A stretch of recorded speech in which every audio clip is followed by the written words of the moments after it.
Okay, we are learning Inyan Gimel, Pachad Yitzchak, and here we go. Okay, all right. Im Yamidu, B'fnei Adam Yisrael Tzashela. So you can ask a Jew the following: Ma ira b'mayda Shavuos? What happened on Shavuos? Ki az Yashuva. So his answer will be Matan Torah. Hashem gave us the Torah. V'ala Torah hu aimer Torah ar. And the phrase, Mishle, we say that Torah, ner mitzvah, and Torah's are. Ukshamidu shuvas ha'sheila. And if you'd ask a person again, ma'ir b'mayda Purim, what happened on Purim? So now you already have to be a little bit more learned. But then you would answer ki az tiyat tshuva. The answer would be la'yehudim ma'isa'ira.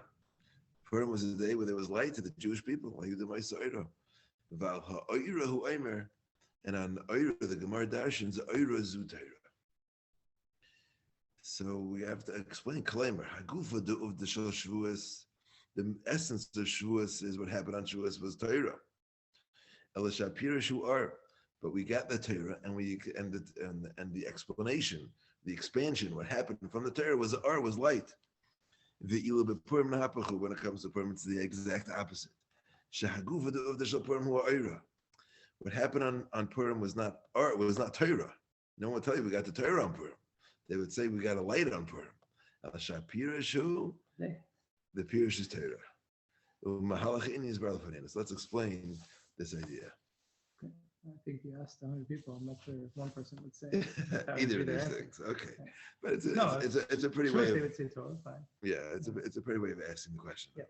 Meaning, once you know that I saw the Hashem asks the kasha differently, but the kasha is that why on Purim is Torah only hinted to? It's called Eira, right? It's a fair question. Torah or and Eira is Torah. So which one came first? Yeah. So on Shavuos, it's Torah or Torah is a light, and on Purim it's not even Torah is not even mentioned, but it's Eira which leads to Torah. So let's understand what these two ideas are. Okay, but Tanakh Nemar I tell you what's beautiful shtickle here is because what I like about it is I mean it's like a lot of like random things that seem random, but he the Tani, you know what the Tani did? Oh, he got it. Wow, Seth, how you doing? Perfect timing. We just started. Okay, so we just read Aleph. And an Aleph, we just the question is that on we have two concepts. There's something called Torah or Torah, and then the pasuk tells us the Torah is called Or. And on Shavuos we have the opposite.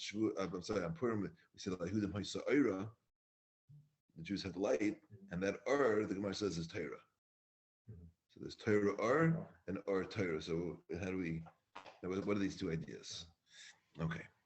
But Tanakh Nemar. In Tanakh, it says, Ki David HaMelech tikin takana. David HaMelech made a takana. Asher na'ases l'chayk u'lemishpat alayim. That's a pasuk that was made into a law until this day. This is the takana that David HaMelech made. And what was his takana? Ki ana'arim ha'yardim l'techa mulchama. Those soldiers that go to fight the war, and the soldiers that stay back and don't go to fight, but they're there, they're watching the stuff. They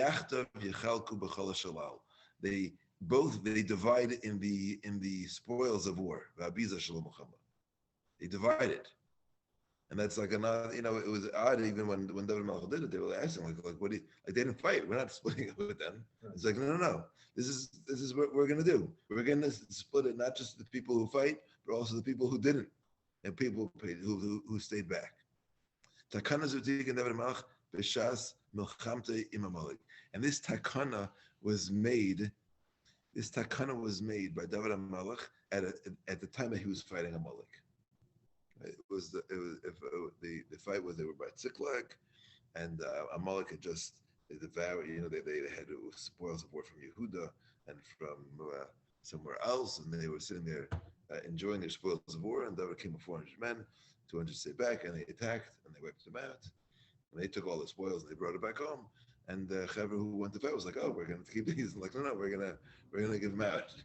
And they're like, "What are you doing?" No, this is what we're going to do. It was a chayk and a mishpat. Okay. So the question we're going to have to ask is, big things that don't just happen. That's a quote from the Maral. Maral says that very often. Things that aren't b'mikra, they don't just happen. There's a reason for it. There's a hashkacha. What is it about a war against Amalek that creates a necessity for such a division, for such a rule, such a takana? What is it about the fight against Amalek that requires us to split with people who fight and don't fight?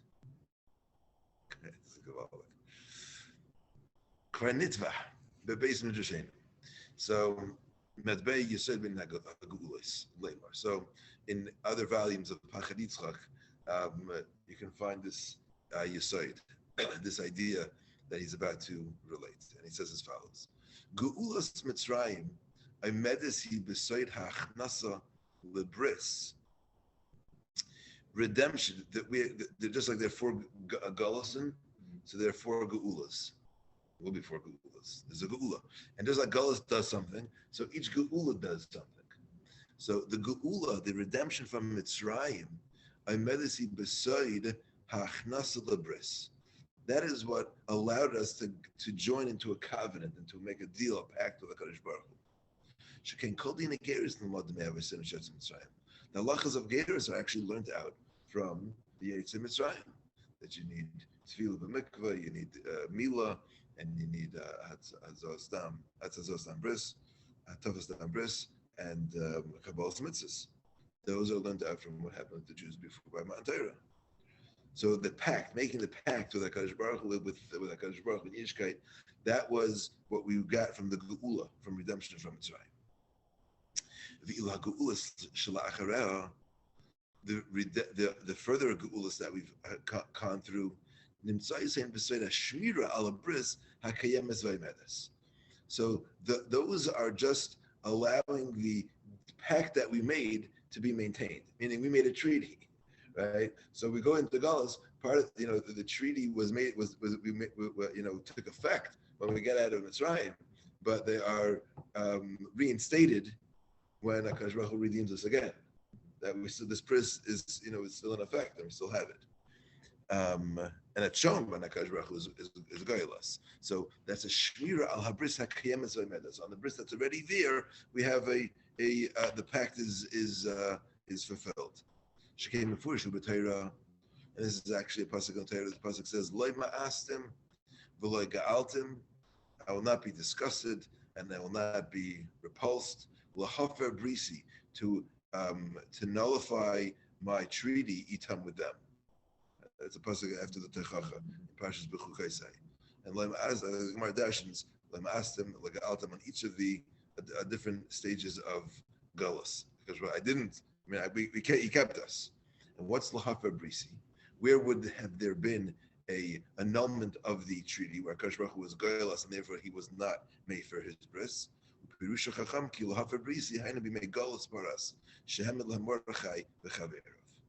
the place where there could have been a hafara on the bris, that could have been nullified, or been mevatel the bris, Akash Baruch Hu gave us Mordechai v'chaveirav and didn't.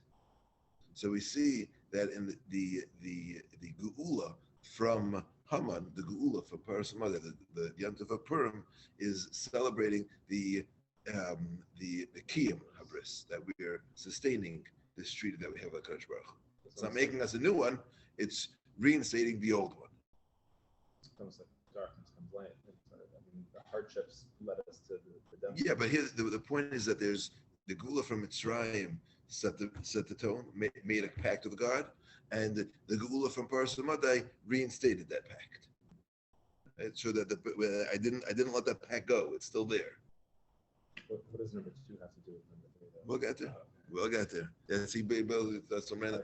Before you came out this told, I said there's like some random things such as yeah, that come together. Okay. And the beauty of it is like this. You see, anything Yisrael ve'Reis and Dal. Yisrael ve'Reis Echad. Yisrael and the Torah are one. That means the way he uses this idea is that ideas that we find in that apply to Torah will apply to the Jewish people, and ideas that we find that apply to the Jewish people will find a similar idea in the Torah. Right? And I was being given before he came, was that's like something similar that the Baal Tanya did. Maybe Hasidus does, but Baal Tanya really did. Right? He took ideas that we find the other party. He saw the rise of a Kutshavrichu, right? So he took things like the Midas that we find by Kadosh Baruch Hu and showed how that actually applies to us, and we have that in our neshama as well, right? So these three, madregas, these three circles, they connect, and we're able to to share ideas. So here he's going to do one of those. Yisrael v'Reis Echad. Yisrael and Torah is one, which means Chayesh al Torah, the life of Torah makbilim. They're parallel him l'chaya shel Knesset Yisrael, to the life of the Jewish people. Means what I find in the Jewish people, I'm going to find parallels in the Torah and vice versa. Higam be'ishtaychis l'divrei Torah. In our connection to Torah, to words of Torah, and to limud Torah, nimsamum shnei akavim halalu. We find these same two paths, these same two lines that can be drawn.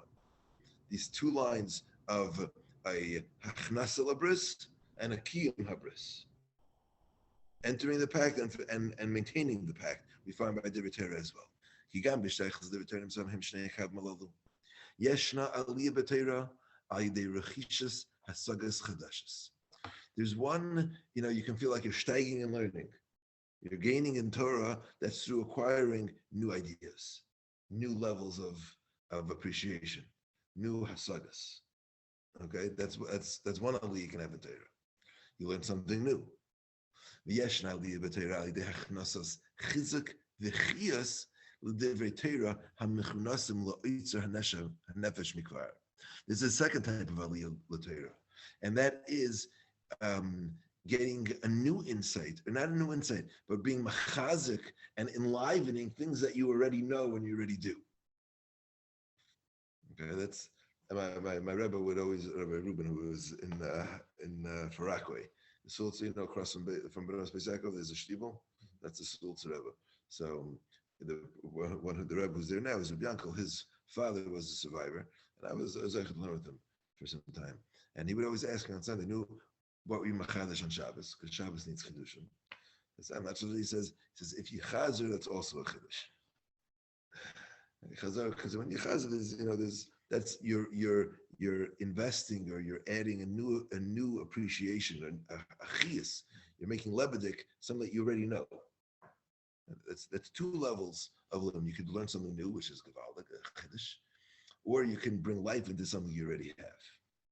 Okay. And these two kavim, these two paths, these two lines, zematim lahevdel be'inyan ishtaychish shel Knesset Yisrael l'Torah ben shtei ge'ulos hanal. So these share the similarity in the two ideas that we just spoke about the Jewish people have when they get redeemed. Ki ge'ulos Mitzrayim ha'imades beside hachnasa lebris. The Jewish people made a pact with HaKadosh Baruch Hu.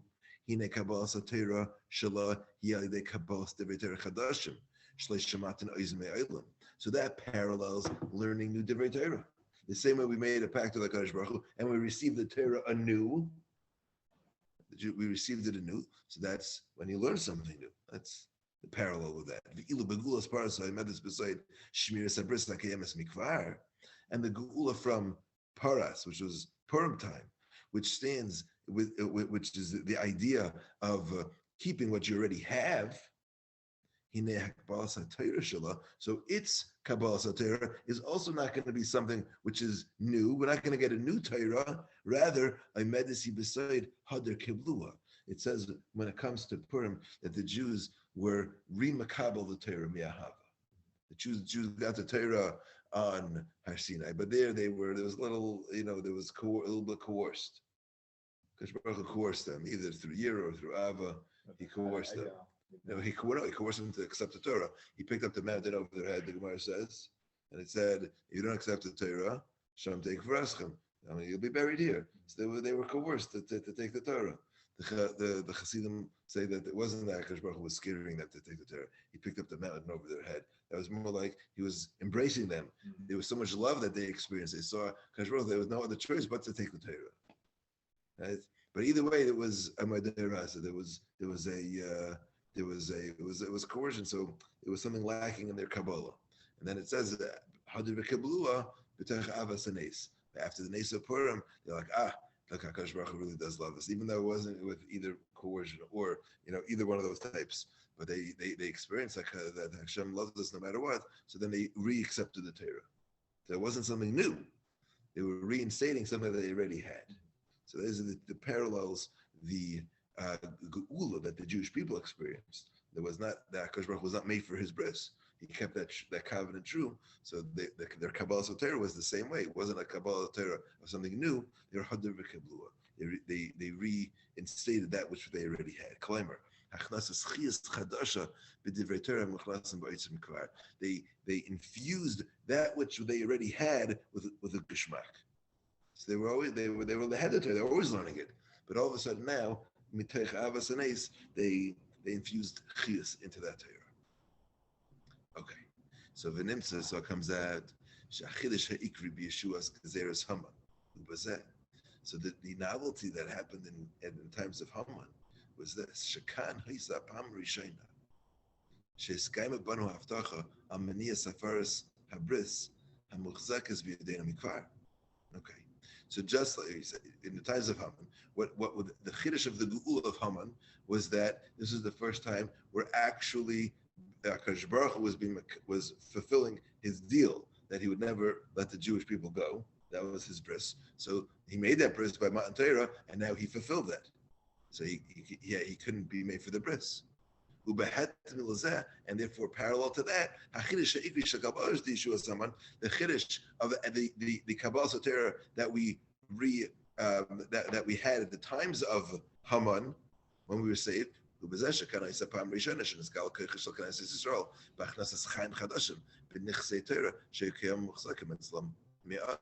now is the first time where we find the Jewish people invigorating the Torah that they already had. So something that they already had, they're putting in new energy into it. So those are the parallels. Did I read that too fast? The main chiddush that we find in the Kabbalahs, again, just to line it up, whatever geula is happening to the Jewish people, there's going to be a parallel to something that's going on with Torah.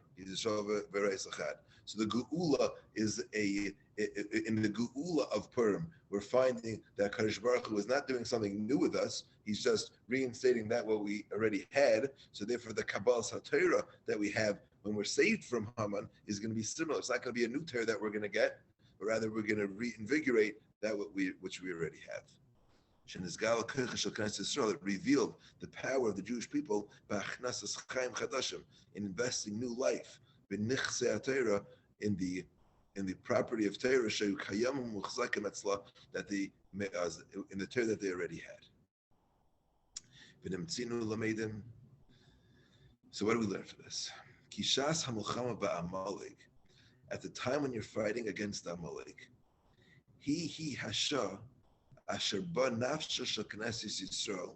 that is the time that the soul of the Jewish people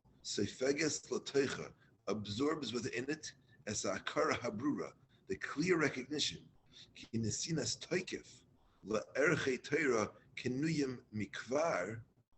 that the strength or the power to the value of Torah that we already have,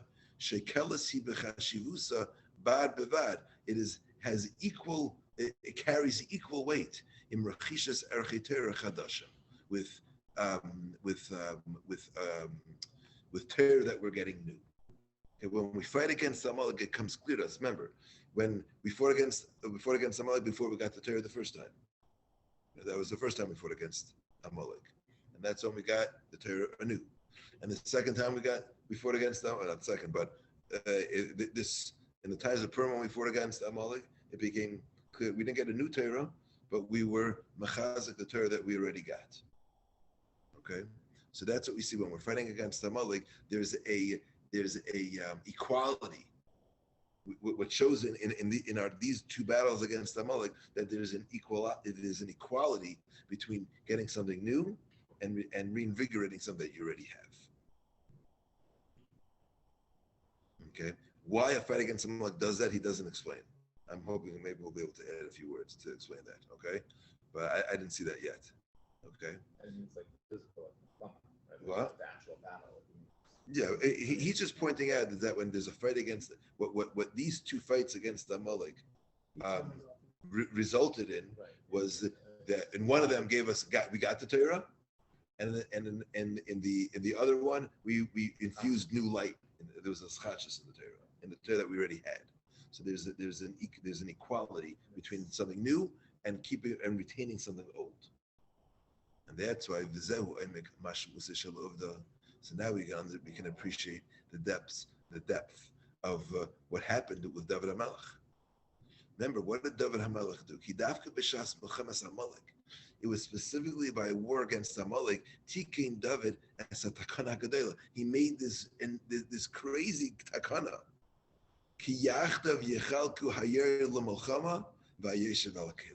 That the guy who goes to fight the war and the guy who stays back to watch, they're going to split the goods. Why is that? Some David and David wanted to make sure that this was a law that would remain forever. Kilaymar. What does this mean? Margilazu, this pearl, shall shivli hamishko, of the equating ben ha'adam alayme Torah uben ha'adam ha'chayzer al talmudai. This idea that we're expressing, that a person who learns new stuff and a person who reviews what he has already, mishubetzet hi la'ad b'tabas shel mechias Amalek. It is mishubetzet, like she puts in. Yeah, I don't know. She puts somewhere when you renovate your house. It's called she puts in, right? Mishubetzet hi la'ad.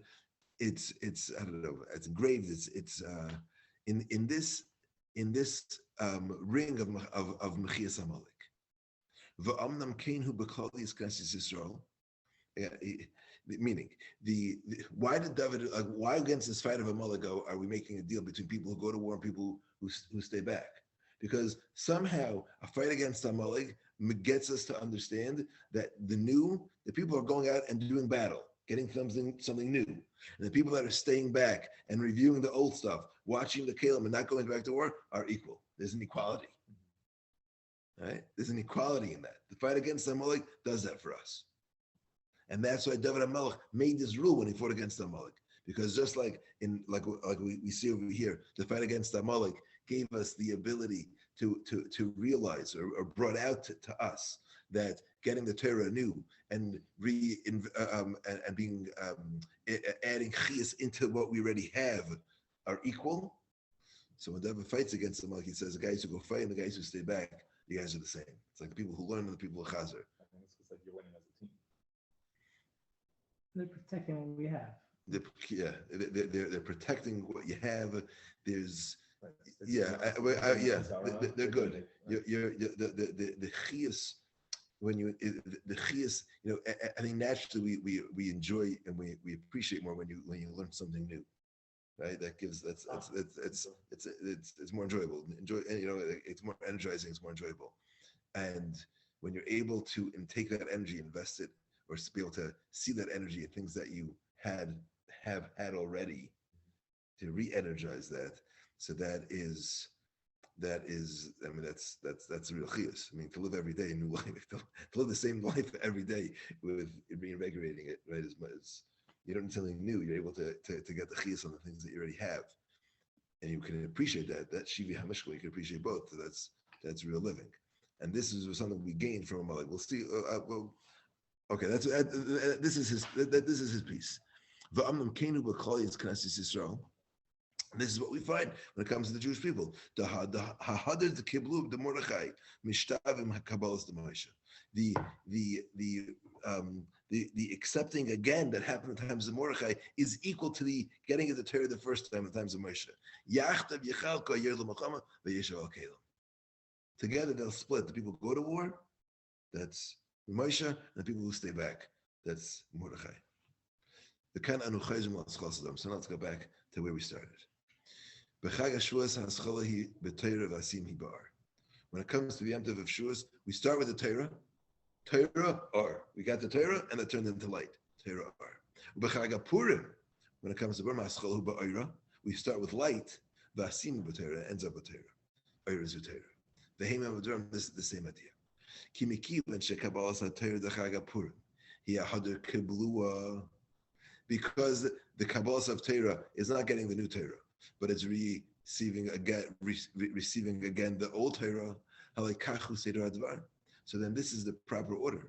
Shekabbalah harishayna, the original acceptance of the Torah, maylida benefesh as or hiskashrus la Torah. So that gave that gave us, that imprinted upon the Jewish soul the connection, that feeling, that light of Torah. We got the Torah, and that gave us, Torah is lichtig. There's a light that shines in us now.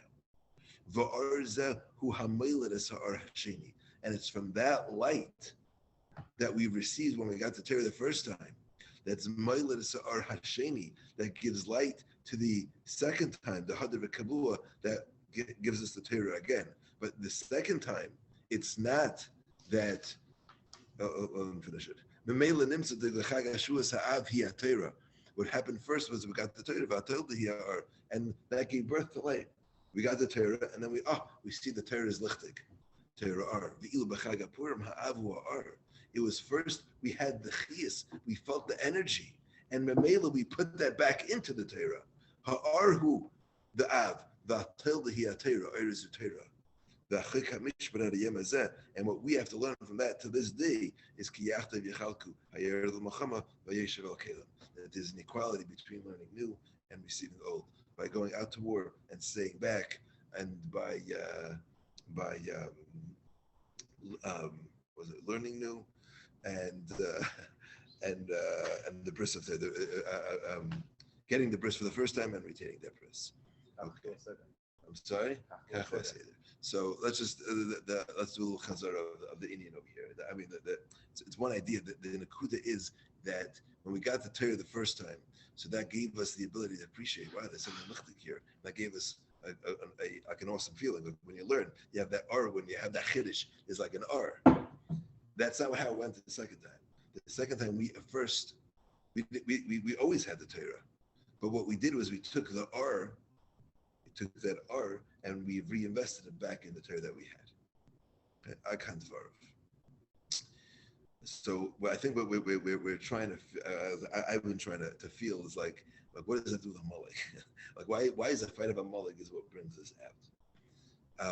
So I want to share with you a malbim which may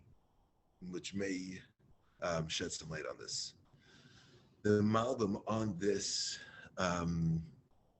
I know you listen to Jesse Zakatinsky. Yes. You listen. You know who he is, Jesse Zakatinsky? What? I know who he is. You know, he's in. So, what was I just? I was listening to a shiur from him on Purim but Ishbitz. So, well, I'll get to it. That does what got me thinking about this idea. So I just want to share with you the malbim. The malbim is amazing. Okay. Mama asks Lakash, he says, Chayk and Mishpat, the pasuk, if you just go back to Beis for a minute, in Beis it says, David HaMelech tikkun takana asher nasis l'chayk ul mishpat ad hayom hazeh. So he made a takana that was made as a chayk and a mishpat. And he says, the Mama asks, Chayk and Mishpat are opposites. You can't have a chayk that's a mishpat. A chayk is a law, you just make it. This is an edict. It's given out. A mishpat is something that's seicheldik. And this definitely wasn't seicheldik. This was a chayk. And we have to split it. I just fought a war and I got to split the spoils with somebody else. So where's the mishpat here? So the Malbim says that this is what David HaMelech was teaching the Chavra. He says, you think you went to war and you won this war? That's a mistake. We won this war because HaKadosh Baruch Hu gave us this war. You had to go fight. But that's not how we won the war. And then Mela, the guy sitting at home, he adds in that they were davening also, so we can do that. But even if they weren't, right? Akash Baruch could have won the war with them also. Right? To drive home that nakuda, he says, to drive home that nakuda, that's why they had to split the spoils of war. You're sure you did. That's the idea. That even though you have to act, you have to do, but you have to also realize that it's HaKadosh Baruch Hu that's ultimately doing. Okay, and this is the ultimate paradox of Yiddishkeit. So the chayk, it started as a chayk, but he's saying that there was a mishpat here. The mishpat was that Yitaka didn't win this war. That's why it's justified. That's why it's a mishpat. The split. What? To split it. I mean, you don't get to keep everything. Okay. Now, this takes us into Amalek. And this is something that you find by Amalek specifically. Amalek, at the end of what? And everything's right. There's a random, but the two nakudas. The paradox that the greatest paradox is Yidi and Bechira. God knows everything, so we have free choice, right? And this is something that we do all the time. And this is exactly what's going on here. Meaning, when you're fighting a war and you're saying that God won the war for you, right? So that's hishtadlus, you're hishtadlus, but God does everything. It's the same paradox, right? You with me on that? Right? That's the paradox. Yidi and Bechira. Now, we're able to. That's what we do. Yidden as Jews, we say okay, okay. That's how we deal with it. Yeah, Shema Yisrael Hashem Elokeinu Hashem Echad, which is there's Ein Mavad, there's nothing else but God, and then we say Baruch Shem Kved Malchus Le'olam Ved, that there's a world that we want the Malchus to spread out in. Right? We hold on to both of those. Right? That's what we do. Shema Yisrael and Baruch Shem. That's Yidden. Amalek, this is what always fascinated me. I mean, I was confused about this, is because Amalek will play both sides, but never both. At the end of Bishalach, right? There's a war that we fight. I should say like this: in the beginning of Bishalach, we fight a war. We don't do anything. Kadosh Baruch says, Moshe tells us, "You guys said that. You do absolutely nothing. Don't even daven. You have to do a thing because we'll take care of the war." And at the end of the parasha, Amalek, we're busy fighting. So what's the pshat? So there, the Ishbisher says that the clip of Amalek Veer was that Akash Baruch knows everything. I have no choice. I have no bechira.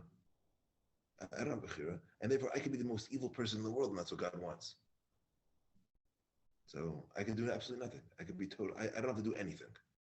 I totally. That's what the if you take Ein Mavadi to the extreme, so that's what you do. Yeah, I'm just going to sit back and do absolutely nothing. So to counter that, we had to go to war. We had to fight. But even during that fight, Moshe had his hands up and praying and davening. And that's what he actually every count is that this split actually went back to Moshe Rabbeinu, I think also. And there was this fight and Moshe davening. So, and then there are other times where Amalek takes the other place. I can't think of that right now. But there are times where we do the opposite with Amalek also. So we play both. So here, that's the idea that's being driven home, is that we do both. We hold that we're gonna go fight the war, and we're gonna attribute it all to HaKadosh Baruch Hu, and that's how we're gonna divide up the biza. We're gonna give biza to everybody else also.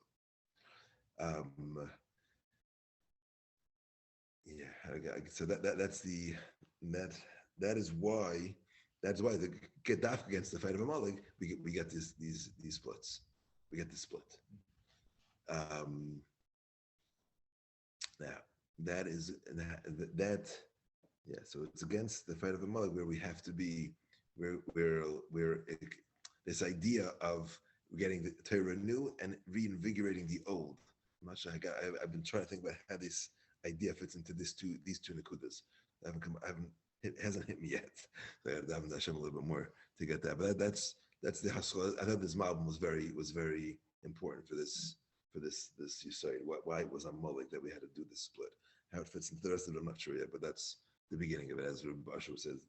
This is the Haskol Satvarim, the beginning of it. The first war, we have to put in Shabbos. Right? And I'm if sorry, it's the other against- way, we didn't have to do anything. That wasn't against someone, that was against Mitzrayim, because Right. Mitzrayim's idea was Koichev Ha'etzim Yadi. That's right, in the French it says Koichev Ha'etzim Yadi. That was Mitzrayim. That's all about me. Right. It's it's the exact opposite. It's all Bechira. It's all Hishtadlus. It's only Hishtadlus. I do everything. God's irrelevant. So there, God says, don't do anything, and I'll take care of that. Right? And that's that's what I was saying last night. You find in Amalek this idea of Ram, of Gaiva also, where it's all about them. So when to counter that, sometimes we can't do anything. So here we do both. In the fight against Amalek, we have to go fight, and that's if you read the Yam Darkacha, you have that sefer, the Yam Darkacha from Ishmael Morgenstern. Yeah. This is Mamish the Yisai of Purim. He Mamish talks about how in Purim it's all about we get drunk, we don't do anything. Akash Baruch, it's all about you, but we go give him shachmanis and we give him tanas l'gainim and we go do. Right? It's holding that balance of Shema Yisrael and Baruch Shem. That's what's going on. Okay, could we do one more piece? Could we do Dalit? Okay, I do. I have a maybe shouldn't lose this, but it's a small one. I don't know. If it's okay, we'll just do it. This is all Purim related or Amalek? Okay. This is just a beautiful idea. Okay, Yom Nakan Belibi. Whatever. I feel bad. Sometimes I don't. If it's is it okay? Should we do another piece or should we just leave it as? Well, okay. This was one paragraph. It's one paragraph. I'm saying sometimes it's just nice to sit with the idea for a while instead of trying to get a new idea in your head. But whatever, Yom Nakan Belibi. Well, there's a lot to think about already. So okay, right, we're gonna and you have time. We have a week to think about both of them. Yom Nakan Belibi has a pasuk somewhere. Let's go 1 second.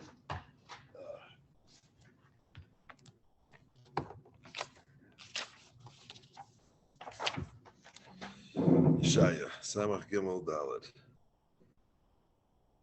Okay. Akash Baruch Hu says, Yom Nakan, there's a day of revenge in my heart. Yom Nakan, a day of revenge in my heart. V'amar Chacham al zeh, Chacham teach us, Liba lepuma loigalia. The heart to the mouth doesn't get revealed. So it stays in Hashem's heart, so to speak. Yom Nakan belibi. It doesn't get, meaning, if it to expression, to something to be expressed, so then it comes to, your thoughts come out and through your mouth. So if it's not coming through the mouth, that means it's staying inside. It's not being expressed. So this revenge is not being expressed. That day, that Akash Baruch Hu will take revenge for the Jewish people.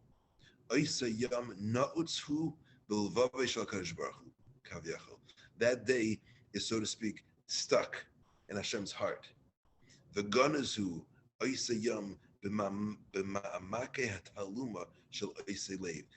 going to happen. It's sealed up until then. Or? Correct. Okay. Meaning it's so to speak in Hashem's thoughts or in His heart. This nekama is there, but it hasn't brought out yet. It hasn't come to fruition, but it's there. I say in the depths of the hiddenness of that heart, of those thoughts. And it doesn't get any revelation to the mouth. It's not revealed. So Hashem has this day of nekama that's in his thoughts. He's thinking about it, but it's not coming out. So we don't see it. That's what it means, right? We don't. If it's not expressed, so we don't see that nekama. The cause of b'shar yimei Hashem, but this is only the rest of the days of the year. But on the day of Purim, on the day when the Jews gathered to take revenge against their enemies. This revenge is the revenge of Hashem, so to speak. It's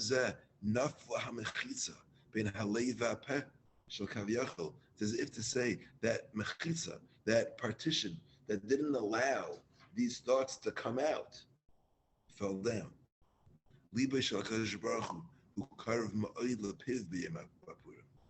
On the day of Purim, HaKadosh Baruch Hu's thoughts and his heart, so to speak, are very close to his mouth. The expression is right there.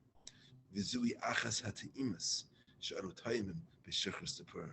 And these is one of the tastes you get to feel when you get drunk on Purim, that the puma and the lave, your thoughts and what you say, it just comes right out. Shekin matzav hashukras umatzav shel siluk hamachitzas ben apeh lahalev. Because the when you're in that matzav of shukras and a person is drunk, that is the matzav where there's no machitzas, there's no barriers between what you're thinking and what you're saying. Everything comes out. For the better or the worse. Lima lepuma galia. On that day of Purim, the day where HaKadosh Baruch Hu takes nakama, right? That's it. Purim is a day where there's nakama happened. That means it was a day where it wasn't stuck in HaKadosh Baruch Hu's thoughts, so to say. It actually got revealed. And how do we taste that on Purim? How do we, so to speak, experience what HaKadosh Baruch Hu felt or feels on that day? So we do that through Shechus. That gets us to a point of Puma, Liba La Puma, Galia. Okay.